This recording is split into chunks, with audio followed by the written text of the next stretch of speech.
Hey guys, it's your boy Sushi here with another Etheria restart video. So I'm a little late on this one because I've been really busy with NTE content. But we also have the patch notes as well. So we're going to be looking at the actual kits for the new characters, Luvia and Qano, I think the pronunciation of his name is, right? And then we're going to look at some patch notes as well. Okay, so we have their images here with their shell recommendations and general description for their kits. So let's hop right into it. Okay, so we have Luvia here, right? She's an odd type, but she is kinetic, yeah?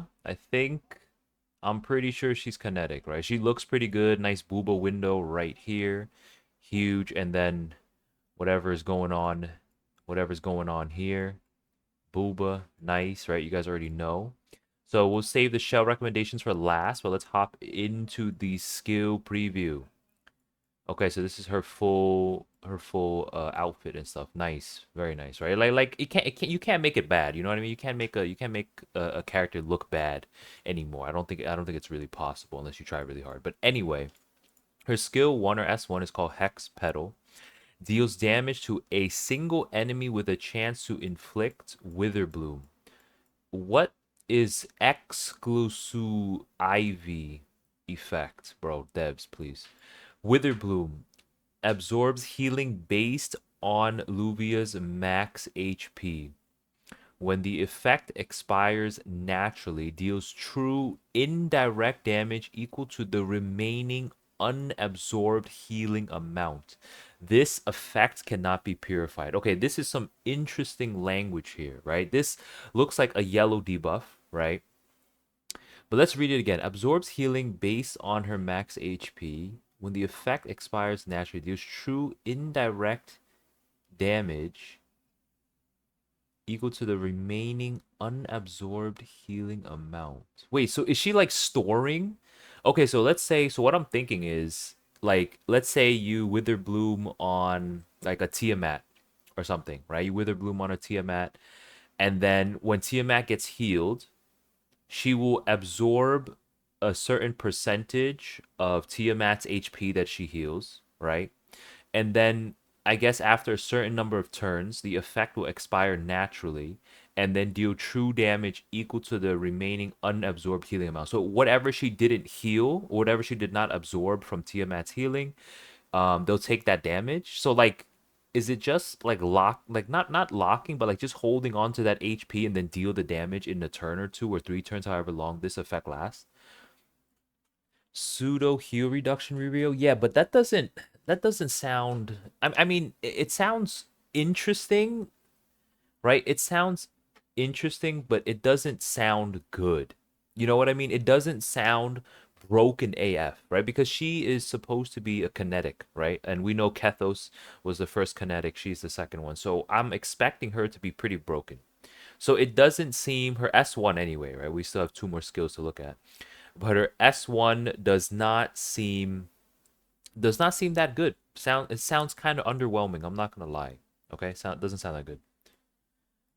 Riri says, "Is the damage she deals like Fia's true damage?" I have no idea, Riri. It just looks it. So Fia, I think, says true damage, but this says true indirect damage. I have no idea what that means. But we're gonna have to test her out when she comes out, or I guess some other people are gonna have to test her out and then tell me about it. But yeah, so let's look at her S2. Deals damage to all enemies with a chance to dispel targets buff and inflict Wither Bloom. Okay, now we're talking. Now we're talking, right? So this is a S2 that strips. That's massive. So she can strip Bulwark and other buffs and stuff. So we'll see how much she can strip, right? How many debuffs she can strip. But honestly, guys, since she's a kinetic, she's gonna have to be 555. I'm not gonna lie to you. Kinetics and LDs, they all need to be 555. Okay, guys, it is what it is. But she can also inflict Wither Bloom to all of them. So maybe, right? Maybe she reduces healing, right? I'm thinking as a turn one player, right? If you're gonna run her as a turn one player, you probably just want a S2, right? We haven't looked at S3 yet, but you probably want the S2 to strip and then reduce their healing, right? I think this reduces healing for a bunch of different like ways to heal. So I'm guessing regular heals from actual healer characters. I think healing from absorbing HP if they do it if they attack, and then maybe the healing from maybe Lighthouse or something like that as well. All right, so let's look at her S3. Death Cycle applies speed up to all allies, then deals damage to all enemies. Inflicts exile. Oh, she has two Exeluivi effects. Interesting. Inflicts exile on the primary target with a chance to apply speed down to all enemies. Hold up. Hold up. She might not be turn 2. She might be turn 1able. I'm not going to lie. The speed up is very, very nice. And then the speed down is also very, very nice for turn 1. So what does exile do? While in the exile state, the unit is considered out of combat and is immune to all damage and effects. Whoa, wait, what?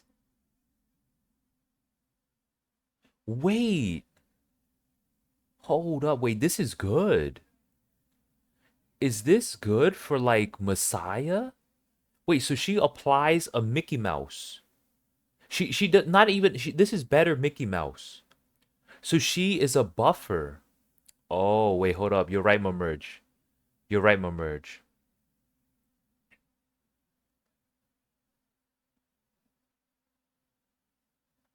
Oh, wait, what? It's a debuff? People say it's a debuff? Wait, so why? Wait, then I don't get that. So Checker says she gets them the fuck up out of there. Wait, so you remove a character? She removes an enemy.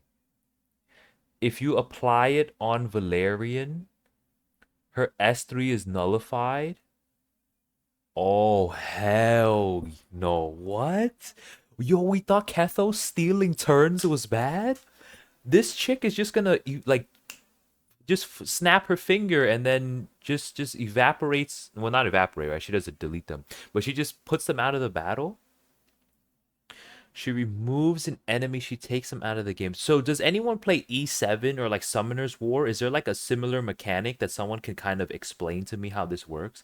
Because this seems very, very interesting. So let's talk about that. Ooh, remember, guys, I'm a turn 1 player, right? I'm a turn 1 player.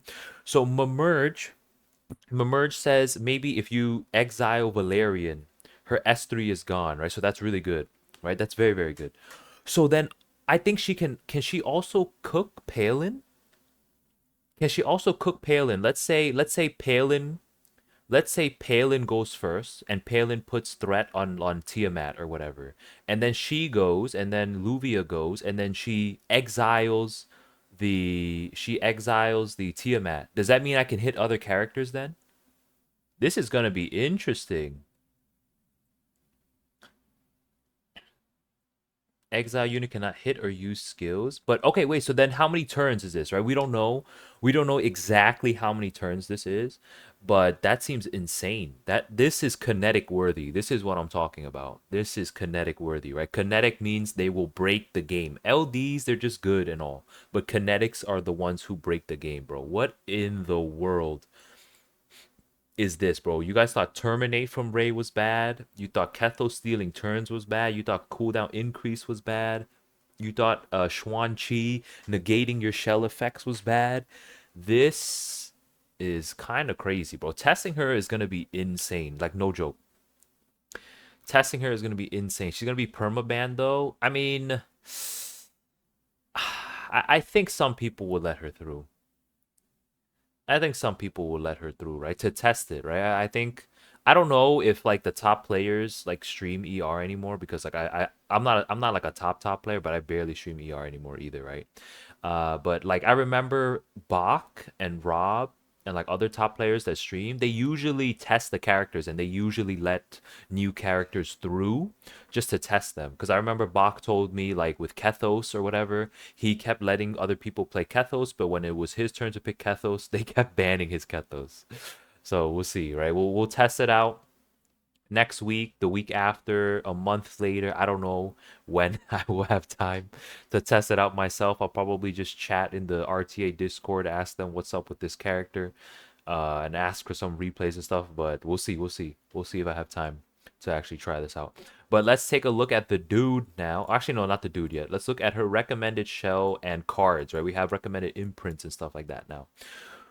Okay, so I haven't read the role yet, but let's read the role. Luvia is a kinetic control type support animist. She excels at weakening enemies sustained by absorbing their healing and providing powerful crowd control against key targets, tearing through tactical defenses from multiple angles. Okay, so we got a Halloween on Sentinel with Bloodbath, Bulwark, and Ether Plague. Damn, bro. I don't know about that. I don't know about that. So I'm a turn one player, right? You guys know. Okay, you guys know. So I'm trying to think.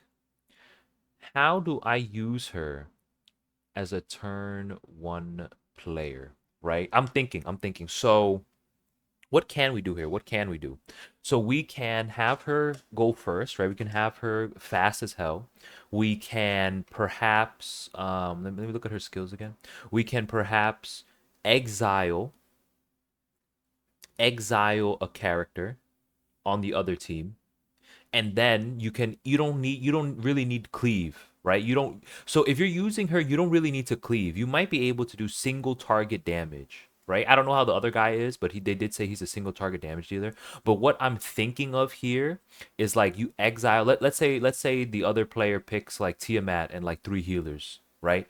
Maybe three healers and Tiamat, and then maybe you exile the Tiamat, right? You exile the Tiamat. They cannot heal the Tiamat. The Tiamat cannot do anything, right? She literally cannot do anything. You nuke down the healers for like 2 turns. You take 2 turns to nuke down the healers, and Tiamat comes back. She's literally by herself.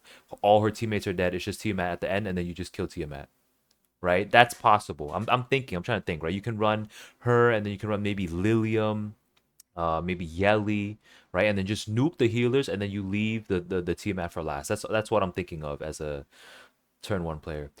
Yellowtail says maybe Codex Luvia, that could work, right? Can you exile more than one unit at a time?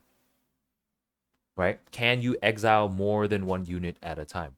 You can also, it seems like, so I play aggro sometimes too, right? You guys know turn 1.5, right? Aggro means you deal with one character at a time. You deal with the biggest threat, then you move on to the next one.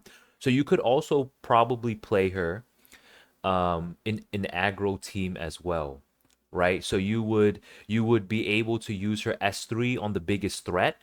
You deal with the other characters first, and then maybe you exile the next one, and then deal with the next one, and then deal one at a time. So I think looking at this, she can definitely be a turn two character, right? You guys know the devs love turn two. It's almost discriminate. It's practically discrimination at this point, right?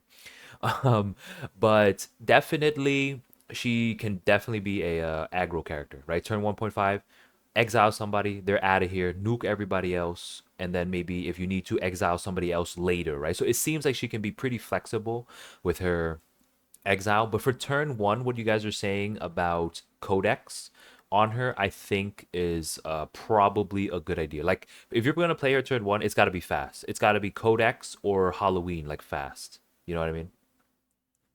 But yeah, that's it for Luvia. Let's take a look at Qano. Should be a U here. I'm not gonna lie, right? I don't think there's many words without a U after the Q. Um, but yeah, let's look at his kit here. So he's a regular RGB. He's a regular odd character, right? So we have Luvia as a kinetic, and this guy's just a regular one, a regular odd character. So let's look at his S1 Jade Slash, deals damage to a single enemy with a chance to inflict attack down. Okay, that seems kind of I'm not gonna lie. With all the debuffs that we have nowadays and the meta and stuff like that, attack down seems kind of. But he has an Exclusa Ivy passive, Dead Calm, increases damage dealt based on the attack difference between Qano and the target. When scoring a skill, resets the cooldown of all of his skills. Wait. I take it back. I take it back.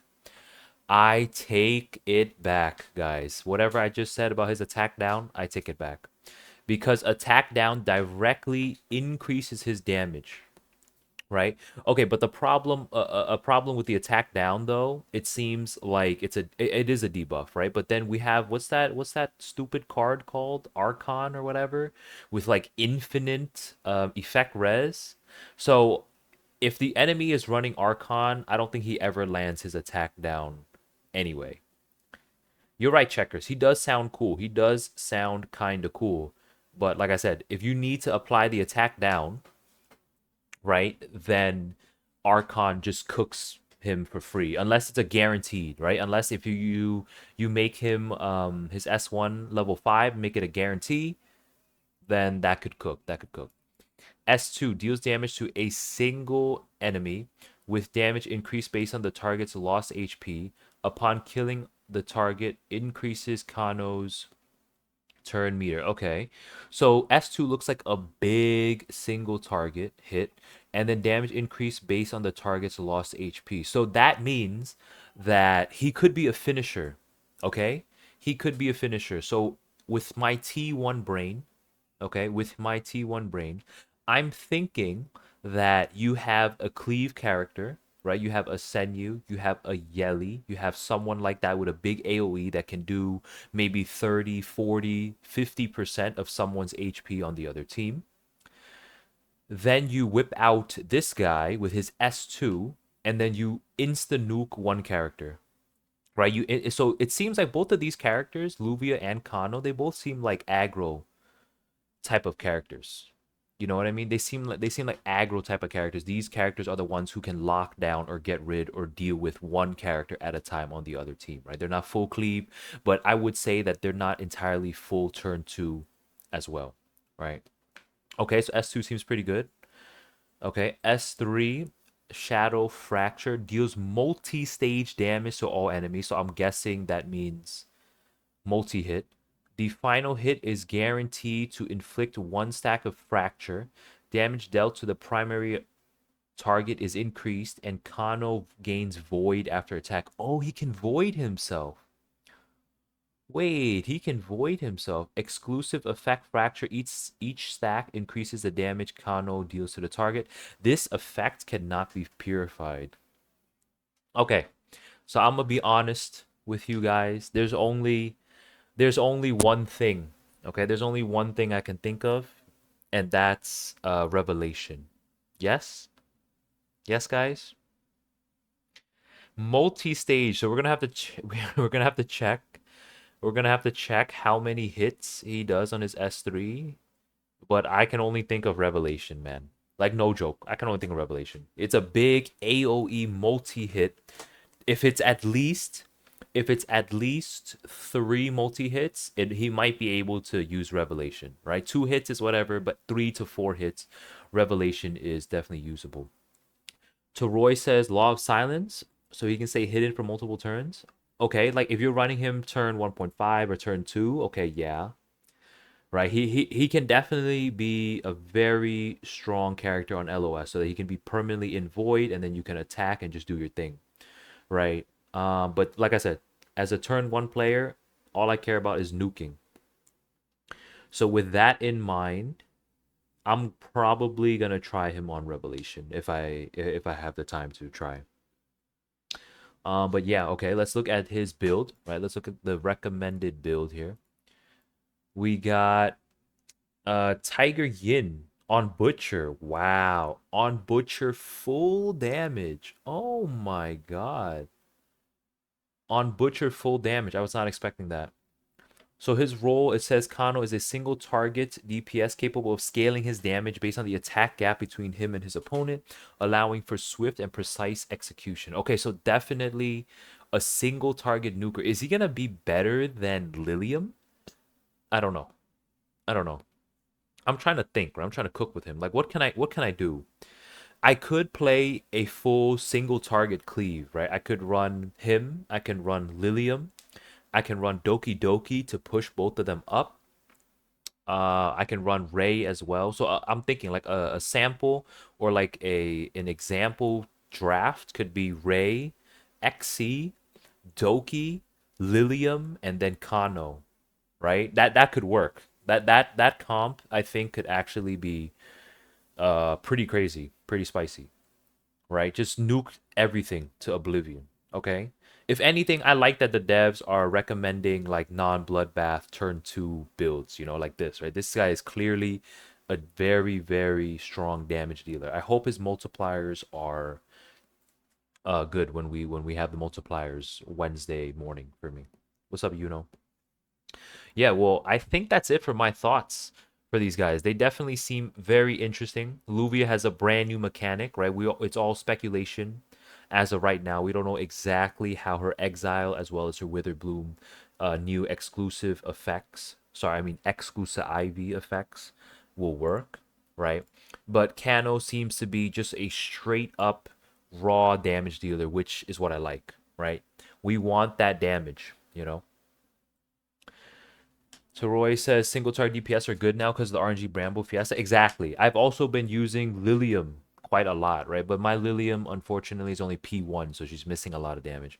But I'm gonna be honest, I'm more excited for this guy because of his nuke capability than I am for Luvia, just because I like nuking, right? But definitely we're gonna test out Exile, we're gonna test out Witherbloom. Should be very, very interesting if she does not get banned, right? She has nice booba window, all that, and he is a nice daddy for all the daddy lovers like Mamerge out there. All right, guys, but that's it for this video.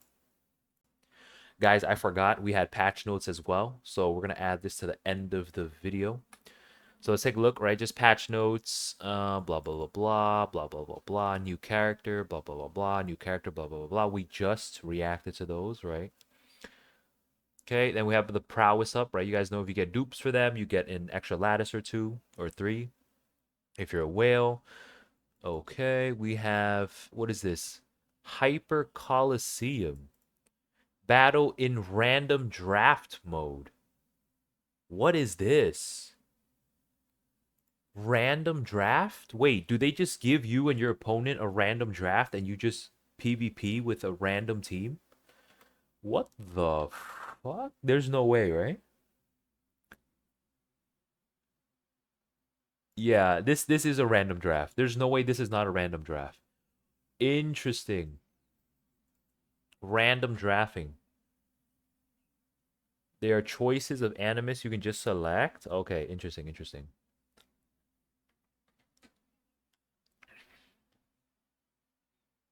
I see, I see. Interesting. We'll try it.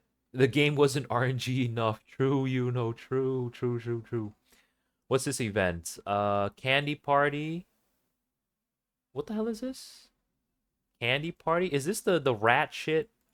Is this the rat shit? Can someone tell me? This is the rat shit, right? Okay, fuck the rat shit. Miracle Wish Tree. This was the Chinese New Year event, right? Okay, we're gonna have a wait, another 2x? Oh no, the 2x is gonna be on May 8th. The tree event was pretty good. I thought the tree event was pretty decent. Okay, now we have the selector, right? We also have the LD selector, guys. So you can select any LD that you want. Interesting. Maybe I should make a guide video on which one to select. For me personally, I'm gonna have to decide, right? I have like what, like 14, like about 2 weeks to decide for this, right? We're gonna have to see. We're gonna have to see what character I use a lot. You know what I mean?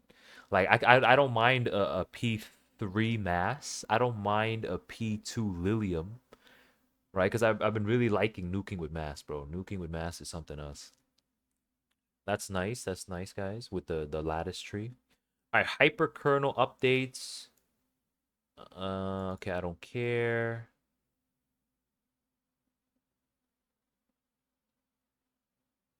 What the hell is this?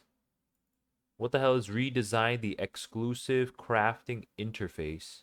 You can now preview the corresponding imprint effects when making exclusive selections. I don't know what the hell that means. Can they just delete this? Can they just delete this? Okay, I don't care. I don't care. I don't care. I don't care.